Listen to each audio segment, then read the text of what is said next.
Welcome to Daily Variety, your daily dose of news and analysis for entertainment industry insiders. It's Thursday, January 29th, 2026. I'm your host, Cynthia Littleton. I am co-editor-in-chief of Variety alongside Ramin Satuda. I'm in LA, he's in New York, and Variety has reporters around the world covering the business of entertainment. In today's episode, we'll hear from Variety's Joe Otterson on NBC reviving pilot season. Sort of. And we'll hear from my friend and longtime colleague, Andrew Wallenstein of Luminate, who has a preview of Friday's Strictly Business podcast episode. But before we get to that, here are a few headlines just in this morning that you need to know. It was a tough Q4 for Comcast. The cable giant reported earnings this morning that showed the company was crimped by losses of broadband customers, a less robust slate of Universal movies, and broader losses at the Peacock streaming platform. The numbers show that Comcast is navigating through a very difficult operating climate for traditional media companies. Q4 also included the completion of the Versant spinoff, which will undoubtedly help improve the balance sheet for the Q1 2026. Amazon Prime Video had a surprise for us this morning. Jury Duty is back. Season 2 of the Offbeat series that garnered so much attention and even an Emmy nomination a couple of years ago will be back with a new setting. Jury Duty Presents Company Retreat. It's set to premiere on March 20th, with its first 3 episodes followed by 2 more episodes on March 27th and a 3-episode finale on April 3rd. That's a very interesting release pattern and a sign that streaming protocols are changing. This time around, the setting for the show will be a corporate retreat where only one person doesn't know that the whole thing is a big put-on. Speaking of big put-ons, The Truman Show, the prescient 1998 dramedy from director Peter Weir starring Jim Carrey, is one of 25 films inducted into the Library of Congress's National Film Registry. Other titles joining include Inception, Clueless, The Incredibles, The Big Chill, The Karate Kid, and one of my favorites, the incredible gospel music documentary, Say Amen Somebody. The Library of Congress adds 25 films of artistic or historic significance to its registry every year. My colleague Rebecca Rubin has the story with the full list of this year's titles. All of these stories and so much more can be found on Variety.com right now.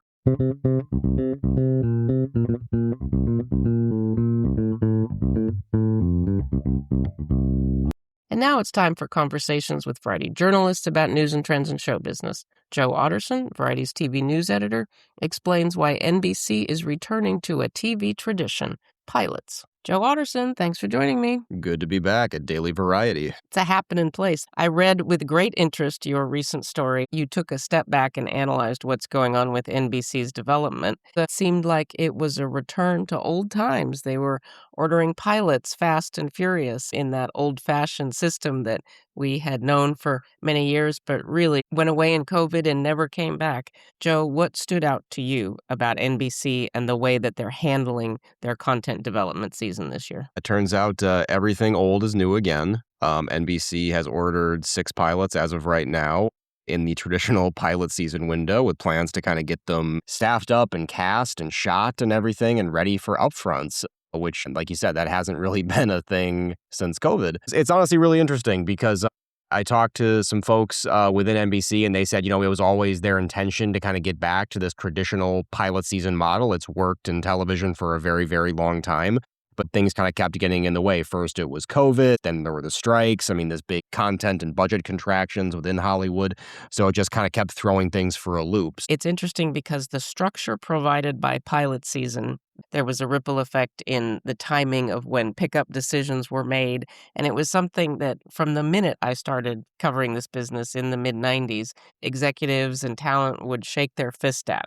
Why the tyranny of pilot season? Why do we have to do this? It's an artificial thing. And just a quick primer, it really was a period between about October, figure like after the Emmys, through about the end of December, early January. That was script season. So networks would buy their scripts. And the big 4 networks would sometimes buy upwards of 70 scripts and then they would develop the scripts. And then the early wave of pilot orders would come end of January, early Right February. around It this would time, be correct. madness in February and March and April producing these pilots. And then the networks with the upfronts were always that third week of May. And network executives, the stories of them all gathering into dark rooms to screen pilots, and people would fight over which ones would get ordered. Like, it was Yeah. a very regimented process. Over And, cigars and brandy, right? Back in the or day. other types of stimulants, no doubt. I'm sure 70s and 80s were probably pretty wild. So that just imposed an annual structure. And then the other thing is that a writer would make more money for a pilot. The fee would sometimes be like 130% of what you would get for an episodic. And while people railed their fists at it, it created a timetable, and it just added structure to a process that could otherwise be quite chaotic. I think pilots, for whatever reason, became this much maligned thing within the creative community in Hollywood since the start of the streaming era, because Netflix imposed this idea that, no, we're either going to pick something up straight to series or we're not going to do it at all. And then everybody just kind of jumped on that model. And then you had these shows getting greenlit with these ridiculous budgets, and you're kind of figuring it out after you've already picked up the show. And pilots are an incredibly useful tool for figuring out if a show really has potential, if a cast has chemistry, if the writing is good, if the design is good. I mean, famously, like Game of Thrones, like they shot the first episode of that with many, many different, aspects to the show that we now came to know and love. And then they completely redid it and reworked it, and now it's one of the most popular shows of all time. And there's so many stories like that. So pilots are a really, really useful tool that, for whatever reason, we're just kind of left by the wayside here for a long time. Yeah. Was the traditional broadcast pilot season model the most efficient? Probably not, in terms of the number of things they ordered and how many things ultimately didn't get picked up then and everything like that. But it was still a very useful tool. And when you're talking about building a weekly, schedule that requires you to fill a lot of hours of programming, it made sense at the time. So I think the way NBC is doing it is smart, because it's a much more focused approach this way than the way it was before. There were a lot of people that were disappointed come the end of pilot season. And there were famous stories of scripts that would move from network to network. And Netflix, in its very early years of original programming, would shop among some of those rejected pilots. And there were a couple of times where they did actually pick up things. Jimmy Schmidt. Oh, it's interesting to me too, because yes, NBC is doing this pilot season, but you're also seeing streamers now start to employ pilots more in their overall strategies. I mean, FX feeding into the Hulu system, they do a lot of pilots, and they have been for a long time. Onyx Collective, another Hulu brand, is doing more pilots now. I think HBO Max has a number of pilots in the works right now. Well, as you point out, HBO and FX have almost always done pilots. So nothing happens in absolute terms. So let me ask you now, from the pilots that NBC is picking up, what are you reading about what they're looking for in the coming year? And they've ordered 6 pilots so far, and of those, 5 of them could pretty well be described as kind of cop procedural case of the week shows. There's another pilot they have, I believe it's called Protected, if memory serves, which isn't strictly speaking a procedural, but it's about a law enforcement family that's being targeted by this mysterious assassin. NBC obviously has tremendous success with the Law and Order franchise, with the One Chicago franchise. So they clearly know what works for them, and the procedural format has really seen a big resurgence now in the past few years, because you look at the kind of shows that are the most watched shows across all of streaming right now. They're week-to-week shows with these deep libraries that can run for 100 seasons, that just people love to watch. They're just the most bingeable types of shows you can imagine. And so now you're definitely seeing that come back in a very real way. And we know that high wire act of having shows that will work on a linear channel in the old-fashioned bring them to the set way, and then also can have some traction on your sibling streamer, and all of the big 4 networks now have sibling streamers. That's the bullseye now in television. And I want to give a shout out on the procedural front to ABC and Hulu, because Dana Walden and Craig Erwick know that these are the types of shows that work. ABC should get some credit for having things like High Potential and Will Trent that really blend that character development that characterizes procedurals, but has that engine of the case of the week, conflict of the week that has to be overcome. And they've seen real success with it. And The Pit is also another perfect I was gonna say, it's like that elevated procedural. And let's not forget CBS, Matlock, Tracker, Fire Country. Your story had lots of little touches about pilot season of old and development of today, and it was a great read in exactly what we are supposed to be doing here, which is to cover the breaking news, but also step back and say, what's going on here? And Joe, you're one of the best at both. So Aw, thank you. thank you. I All right, learned from the best boss. I'm going to close with a hot take. One of the pilots is the Rockford Files. This is on my top 5 shows of all time. I love Jim Rockford. I love the world that he lived in. I loved his Chevy Malibu. I loved that he lived in Malibu but lived in a crummy trailer. It just had the light and the dark and the fun and it had so many great, in addition to Jim Rockford, it had so many great recurring characters. I'll never say never, but the bar is gonna be high, and it starts with a compelling lead actor as good as James Garner. NBC tried it about 15 years ago with the great showrunner David Shore, and to their credit, they realized they just didn't have it. They did not want to sully the original brand with an inferior remake, so I trust that the good folks at NBC will make sure that if they do pick it up, that it is worthy of the Rockford Files that I grew up loving. I will Let's say that lead role in that pilot has certainly garnered a lot of attention already. Joe, thank you for that terrifically old variety bad pun. It's a Yeah, good one. I'm breaking my arm, patting myself on the back for that one. And now we turn to Andrew Wallenstein, Chief Media Analyst for Variety's sibling data company, Luminate. Andy brings us a preview of Friday's episode of Strictly Business, which is Daily Variety's companion interview podcast that is released on Fridays. Luminate tracks viewership of streaming originals, movies, and TV shows every day. And at the end of the year, they produce an annual deep dive report that highlights trends and market share movement among the big platforms. Andy, who is a Variety alum, launched Strictly Business with me back in 2018.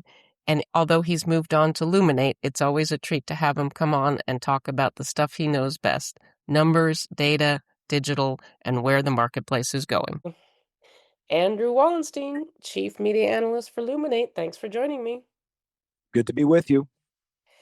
You and your team at Luminate have just released your annual Luminate Film and TV Year-End Report. It's packed with news and info and stats about the big wide world of film and television that Variety obsessively covers.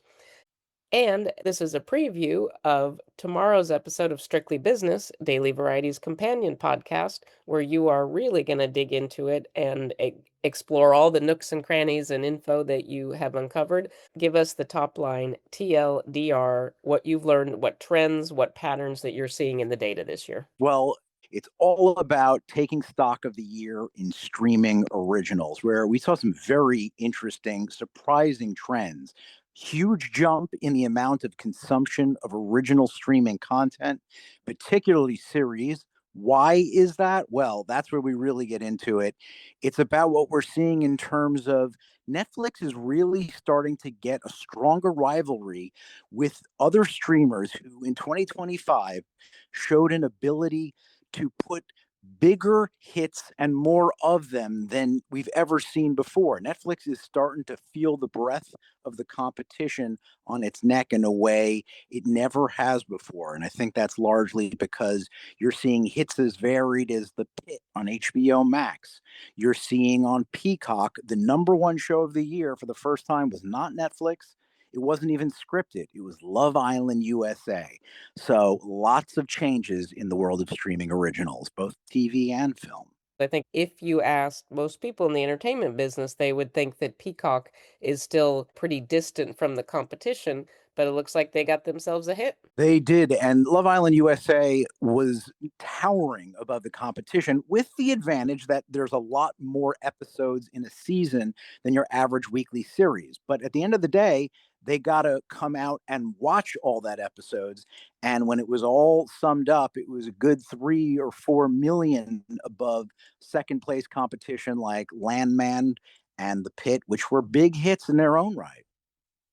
For the ecosystem, it's good to see the hits spread around and it's not one outlet like Netflix just dominating all of the top shows, even with Netflix's incredible breadth that, as we know, may get even bigger in the coming months if they are able to pull off the Warner Brothers Discovery acquisition. Interesting. Of course, the other really big trend in 2025 was, as we've talked about, you saw those lines cross for YouTube, and more people are watching YouTube on their television sets, meaning that it's becoming just like old-fashioned TV. And we're even seeing the YouTube of it all become an issue as they start the regulatory battle over Netflix and Warner Brothers Discovery. And you've seen Netflix pointing to YouTube and say, hey, don't worry about our market share, look at YouTube's. Do you address the YouTube of it all? Do you track YouTube, or are you still mostly focused on the paid streaming platforms? In this report, we really wanted to focus on the paid streaming platforms, but there's no denying that YouTube is a juggernaut unto itself that is going to command more and more attention. Well, Andy, I know there's a lot more data and details to dive into, so really encourage Daily Variety listeners to look in your feeds because you will get the Strictly Business episode on Friday, and I myself can't wait to listen. Thanks for your time, Andy. Anytime.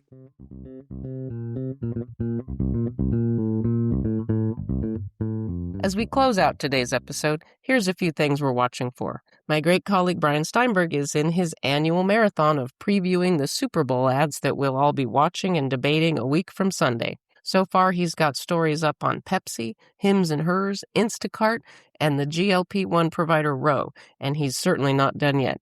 Check out his stories for the scoop on the stars and the strategy behind the blurbs we'll all be talking about. ESPN's 30 for 30 franchise will premiere The Philly Special, a look at the Philadelphia Eagles' upset win in 2018 over Tom Brady's New England Patriots that landed the Eagles their first ever Super Bowl win. Starting today, Variety will produce the first of 4 digital dailies out of the Gothenburg Film Festival in Sweden. And hard to believe, but in just 2 weeks, Variety will be sending a big contingent to the Berlin Film Festival. We love to hear from our listeners, so please send thoughts, gripes, and other feedback about Daily Variety to podcasts@variety.com. Before we go, congrats to Zach Olin.